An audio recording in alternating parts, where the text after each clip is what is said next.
नमस्कार मित्रांनो, श्री सिंपल कुकिंगमध्ये तुमचं मनापासून स्वागत आहे। आज आपण पाहणार आहोत मॅगीपासून नाश्ता। हा नाश्ता सोप्या पद्धतीने झटपट होतो। चला तर रेसिपीला सुरुवात करूया।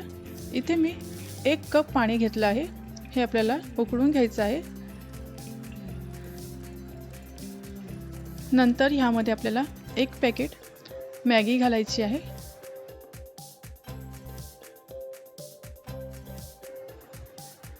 नंतर ह्यामध्ये आपल्याला मॅगीचा 1 पॅकेट मसाला घालायचा आहे।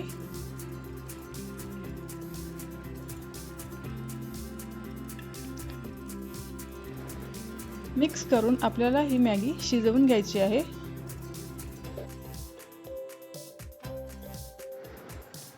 इथे आपली मॅगी तयार झाली आहे। मी आता गॅस बंद करत आहे। आता आपल्याला ही मॅगी थंड करून घ्यायची आहे। आता एका बाउलमध्ये मॅगी काढून घ्यायची आहे।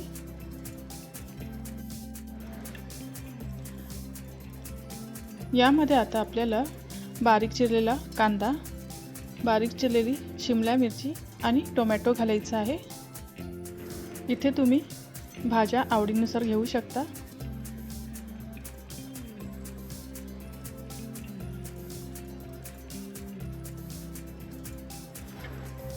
यामध्ये आता आपल्याला अंडी घालायची आहेत। अंडी 2 ते 3 घालायची आहेत। मी इथे 3 अंडी वापरली आहेत।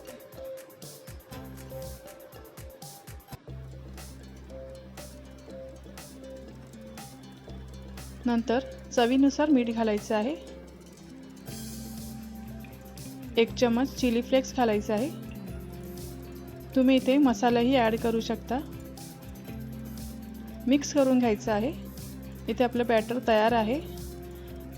तवा गरम करायचा आहे, त्यामध्ये तेल घालायचं आहे।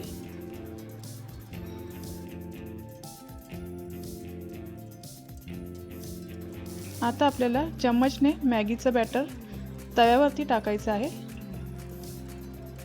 पसरवून घ्यायचं आहे।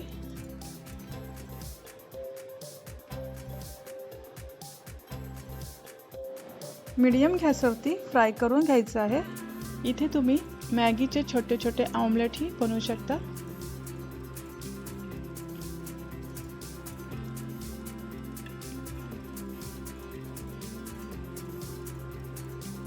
आता आपल्याला हे पलटून घ्यायचं आहे।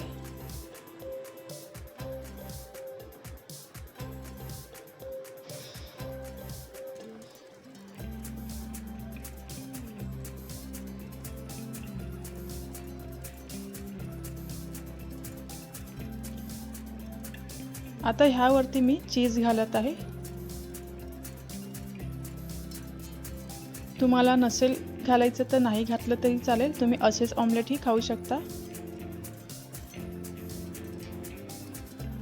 एका साइडने मी पलटून घेणार आहे। इथे आपलं मॅगी चीज ऑमलेट छान कलरही आला आहे।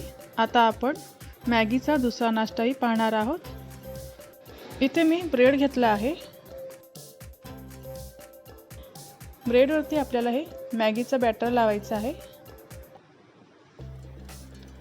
तव्यावरती तेल टाकून आपल्याला हे हळूच तव्यावरती शॅलो फ्राय करायचं आहे।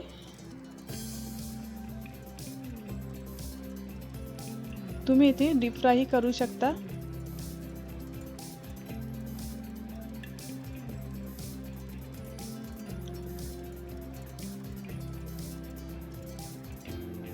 आपल्याला चांगले फ्राय करून घ्यायचे आहे। थोडंसं प्रेस करा। आता पलटून घेत आहे। छान कलरही आला आहे। इथे आपला मॅगी ब्रेडचा नाश्ता तयार झाला आहे।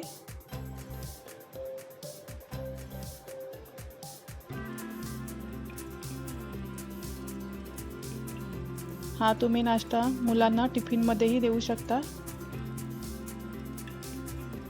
इथे आपण मॅगीचे दोन्ही रेसिपी पाहिल्या आहेत। या दोन्ही रेसिपी झटपट होतात।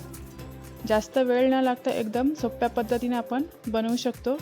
मुलांना टिफिनमध्येही देऊ शकतो। तुम्हाला ही रेसिपी आवडली असेल तर नक्की ट्राय करून बघा। तुम्ही रेसिपी पाहिल्याबद्दल तुमचे मनापासून धन्यवाद। चला भेटूया एका नवीन रेसिपीमध्ये. तोपर्यंत स्वस्त राहा, मस्त राहा.